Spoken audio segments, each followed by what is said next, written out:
the night, Mr. Barth Gimble. Tonight, Barth's guest will be the Barlow Brothers, Charlie Haggers, Consumer Advisor Lou Moffett, Congressman William Chambers, Happy Kyne and the Mirth Makers, and me, I'm Jerry Hubbard. And now, your host and mine, Mr. Barth Gimble.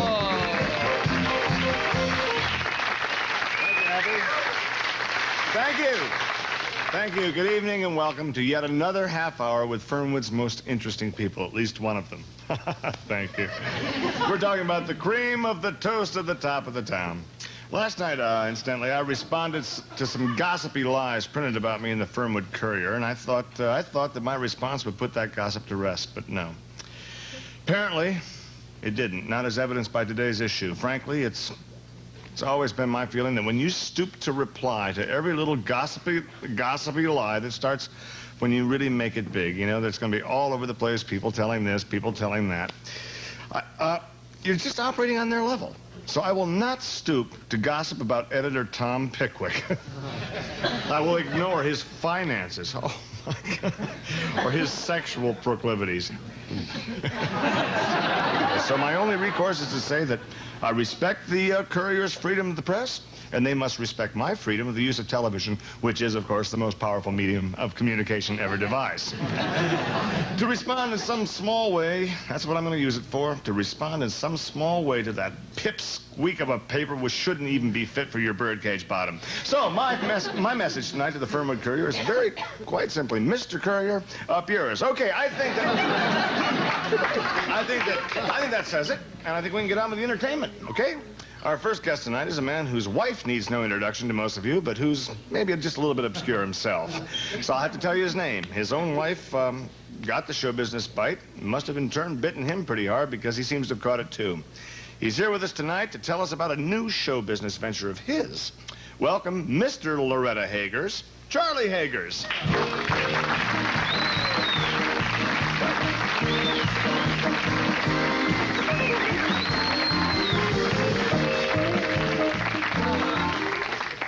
Charlie Haggers, what have you got up your sleeve? Well, Barth, I'll tell you.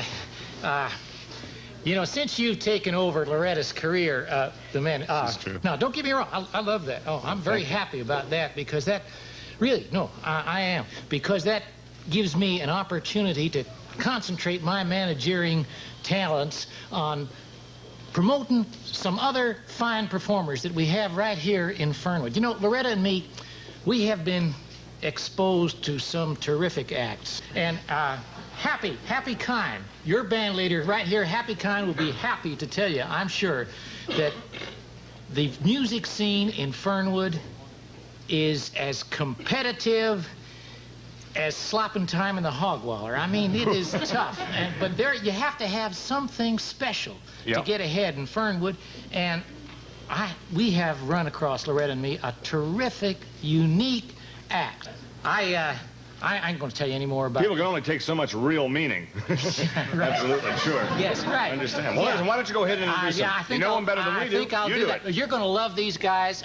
This camera over here. Right there, the red light. I have to tell you, these guys have such talent, and if you love music, these guys can break your heart and make you feel good all over. Folks, let's give a real Fernwood welcome to Fernwood's own Barlow Brothers, Harold and Ralph. Come on.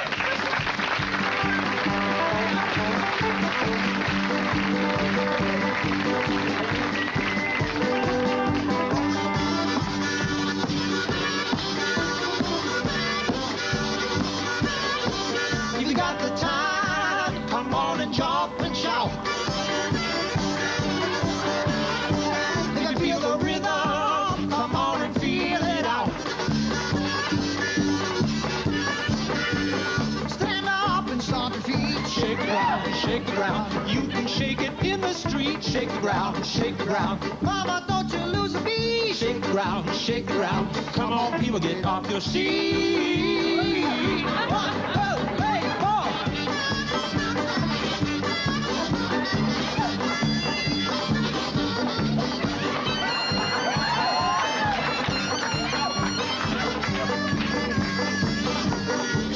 We got the time, come on and jump and shout.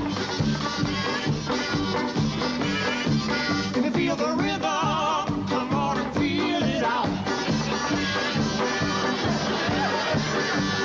shake the ground, shake the ground. Shake the ground, shake the ground. Shake the ground, shake the ground. Ooh, ooh, ooh. Shake the ground, shake the ground.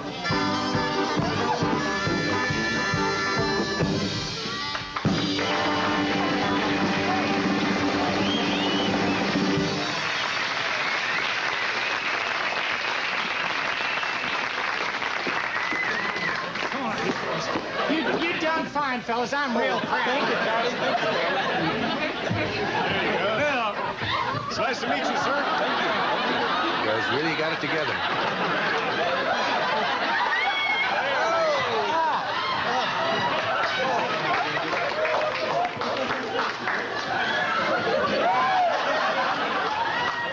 Well, it's certainly great seeing you. You got quite an unusual act there. I should say. Can you tell us maybe a little bit how you got started doing this thing here? Well, we used to play at parties, you know, and car washes and a few swap meets. Mm-hmm. And we thought we needed a gimmick. So you came up with this idea of 2 harmonicas, huh? I would have thought of that myself. It's terrific. Yeah, we thought we needed something, and it seemed to be a good idea. Sure. And I guess it wasn't difficult for you people to fit in together. You are brothers, etc. Right. You always been this close? Oh, yes, we always been this close.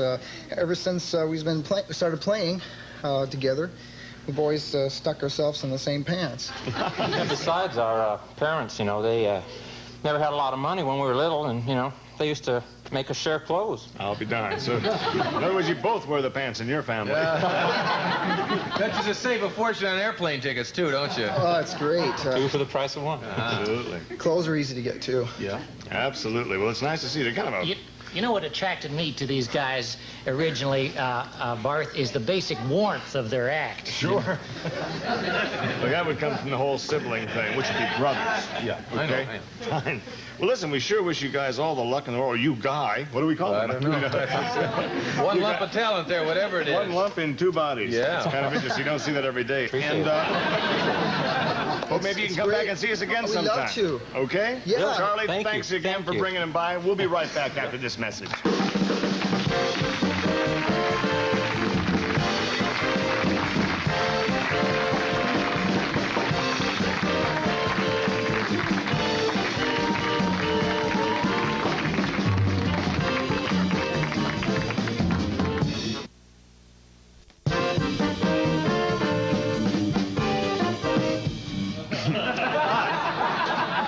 Here we are again, and our next guest is a gentleman who I don't think is any stranger to anyone. He's been here before. He's kind of a freelance consumer advisor for all of you people here in the state of Ohio. He's here to alert you against possible rip-offs when you're shopping, et cetera, and you take care of all of that, don't you? Absolutely. It's just wonderful. Ladies and gentlemen, our friend, Mr. Lou Moffett. Let's hear it.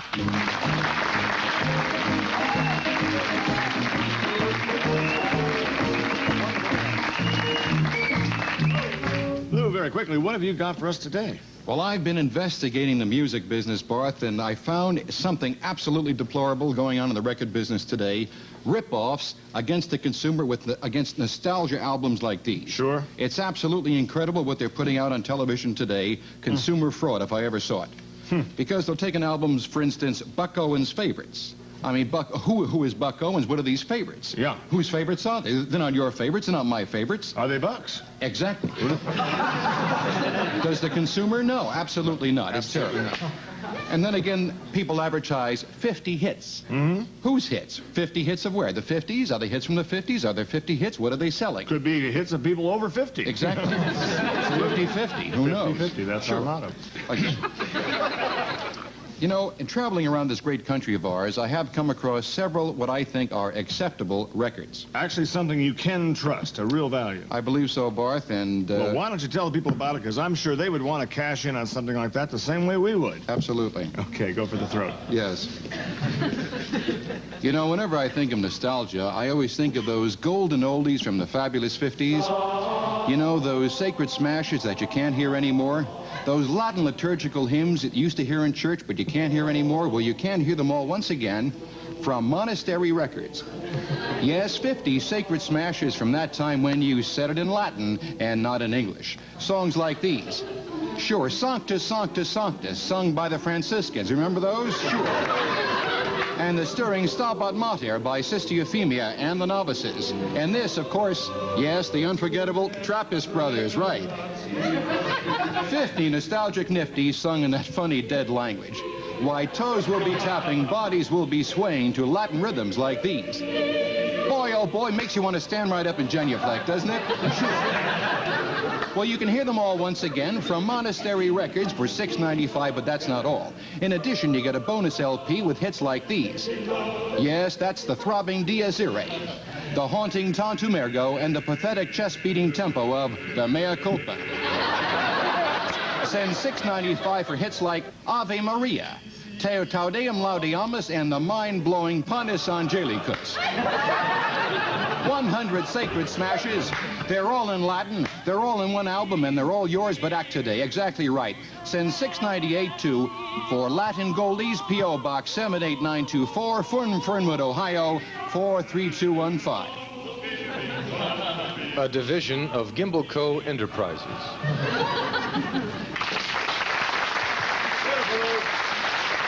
Beautiful. We'll be right back after this important word. Stay with us.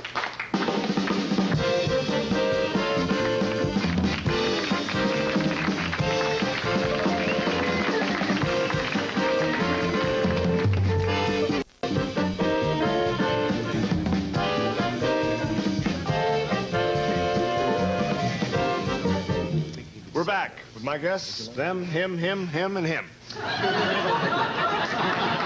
know, Lou. Guess what? This kind of public service that you're performing here, telling people how to buy things wisely, I think that could change America's buying habits. Yes, well, the more change, the better, Barth. Well, certainly couldn't agree with you more. I thought, Lou, that that album you brought to our attention it just made me bubble all over when I heard it. I just loved it. Really? Yeah. I'm glad to hear that. And I think it's something that the young kids can really get behind that spiritual message. I may really mean Oh, it's wonderful. Really happy. Oh, How would you know? Well, I have children. One daughter's 38, the other one's 42. Hap played for our Twist Party TV show, though. It is the ill-fated Twist Party It's TV canceled, show. right? Yes, I remember, yeah. We got a lot of requests. You know, Hap, if you're so young at heart, as you say, why don't you go over there and dust off the union cards on these old-timers over there and see if you can't kick up a little dust for us, huh? Okay, we got a lot Want of... to do that? Want to hear it? Yeah, I'd like to hear it. What do you got like this? Happy Kyne.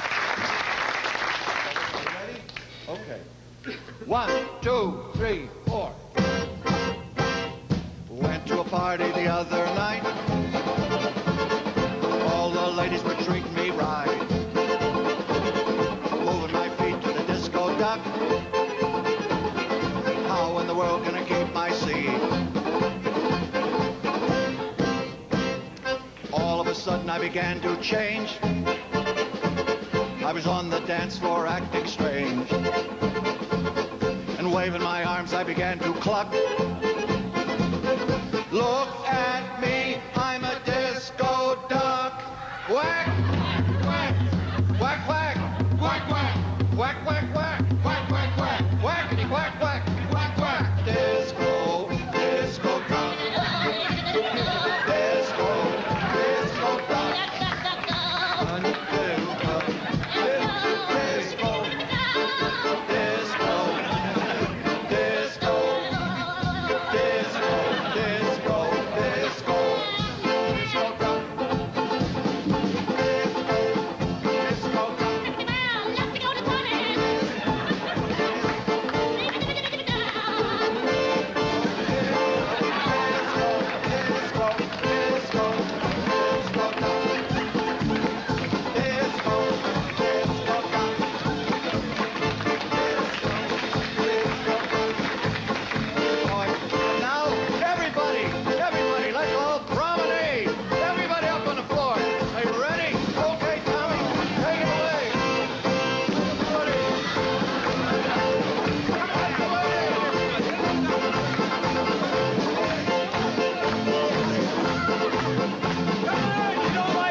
We're back with my guests and Jerry.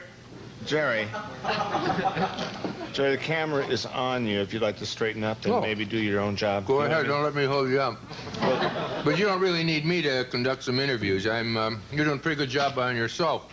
Jerry, that's not fair. I'm not being unfair. Sometimes I feel like kind of a fifth wheel sitting here. No, that's not true. I need you. I think everyone out there you're the pilot, I'm the co-pilot, but I'm not getting that. Come on.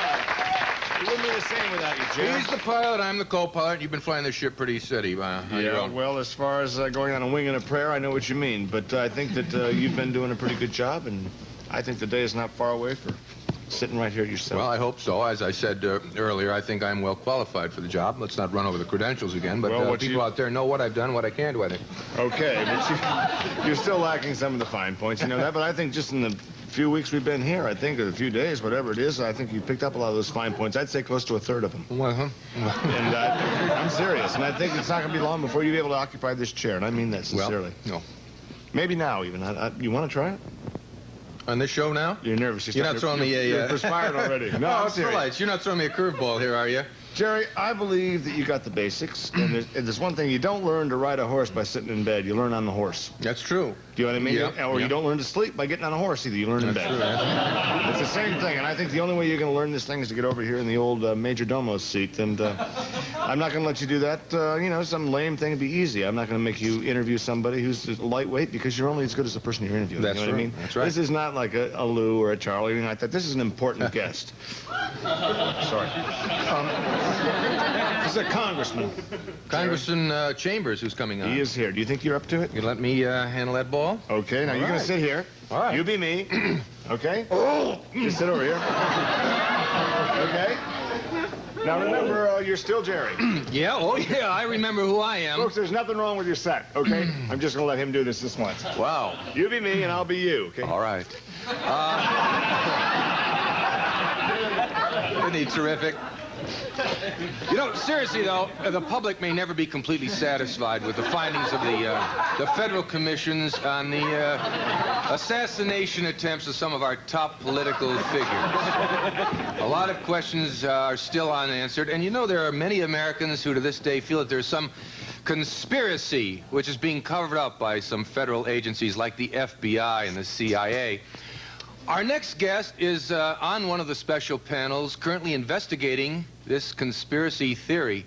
He has some important new information for us. Please welcome, if you will, to our panel, Congressman William Chambers.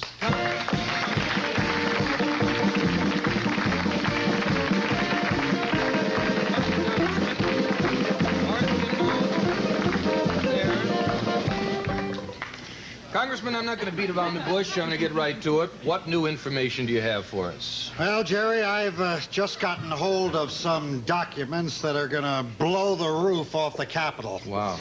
Yes, I've been home in Ohio for a week now preparing my affidavit. I'm ready to release that story now. And that story is going to shake the foundations of our federal government. A story that's going to make Watergate look like Sunday school. You say home in Ohio. Where exactly is your home? Well, I'm here? from Ashpool, Jerry, but this is no matter of regional interest. This is a matter of national importance. Three of the greatest leaders the 20th century has known are gone, and I know how and why and by whose hand. Do you get back to Ashpool often? Well, I try to visit my constituents regularly, but of course this investigation has taken many years, day after day, work time quite after a strain on your home life. Well, my family understands my problems, of course, but of course we knew that if we put all this time, it would be fruitful. Let me ask you this: how long have you been married? Well, I've been married for 12 years. 12 years. Congratulations. Yes, congratulations. Well, congratulations. But I would much rather have the congratulations go to this investigation panel, which dug deep into the assassination and brought out the fact that... Do you have any children? Any children? Yes, I have a son, Bobby, 9, and a daughter named Gina, 6. Wow, but congratulations. Let me ask you, what do these kids feel about their dad when they're gone so long, when you're gone, particularly on this investigation panel? Well, of course, they miss me and I miss them. That's nice. Now, we have discovered this hard work. Sir, how long have you been, just a minute, how long have you been actually working on this investigation? A long time. Now, the CIA and the FBI work hand in Could hand. you be just a bit more specific? What does that long time mean? Break it down in terms of years. I think the people out there would like to know. 9. 9 years. So, now, in fact, you have been working on this investigation for all but 3 years of your married life. No, 2. I've been on the investigation panel for 9 years, but I've been married for about 12 years. Well, so that makes 2. No, that would make 3. It no. makes 3. You said you've been married 12 years. Well? Now, wait a second. Let's get this straight. You said you've been investigating for 9 years and you've been married for 12 years. Well, I didn't say exactly 12. Yes, you did. No, I didn't. Yes, you did. No, I didn't. Yes, you did. All right. Wait a minute. This is silly. We're getting. Wait a minute. We're getting off the track here. The important thing is this. You say you've been investigating for 9 years, but you've been married for about 12 years. Right. Now, Okay. Hubert Humphrey and Lyndon Johnson together You know what with the that music CIA means? It means and the we've run FBI. out of time, and it's time to move on towards the end of the show. But thanks so much for coming on and sharing this information with us. Bart, back to you. I think that tells the story right there. He's got a whole story here.